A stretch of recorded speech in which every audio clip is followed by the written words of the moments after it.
আসসালামু আলাইকুম, সবাইকে ট্রান্সপোর্ট টকারে স্বাগতম। আজকে আপনাদের জন্য নিয়ে আসলাম ফয়জুল ওয়ার্কশপের একটি ছোট্ট আপডেট। গ্যারেজটিতে বর্তমানে বেশ কিছু বাসের কাজ চলছে। এর মধ্যে রয়েছে ঢাকা দিনাজপুর রুটে চলাচলকারী আরাফাত ক্যারেজের 4 ইউনিট বাস। এই বাসগুলোর চ্যাসিস হচ্ছে eicher 20.15 মডেলের এবং এর মধ্যে দুটি বাস স্লিপার এবং দুটি এসি বাস হবে। এছাড়া রাহাত পরিবহনের 2 unit Ashok Leyland non AC বাসের কাজ চলমান রয়েছে।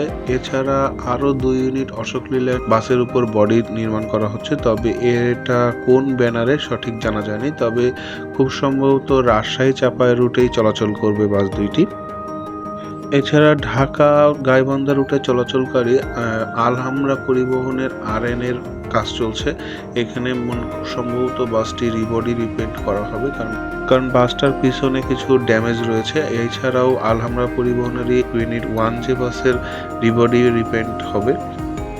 এছাড়াও দোলা পরিবহনের 2 ইউনিট 1J বাসের রিবডি রিপেন্টের কাজও চলমান রয়েছে।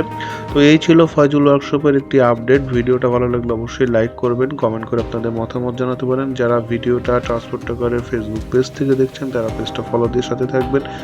এছাড়াও ট্রান্সপোর্ট টকার ইনস্টাগ্রামে আপনারা ফলো করতে পারেন, সেখানে এক্সট্রা অনেক পোস্ট পেয়ে যাবেন। আর যানবাহন সংক্রান্ত যে কোনো তথ্যাদি আদান প্রদানের জন্য আমাদের গ্রুপ ওয়ার্ল্ড অফ ট্রান্সপোর্টে যোগ দিতে পারেন। তো আজকের মতন আল্লাহ হাফেজ।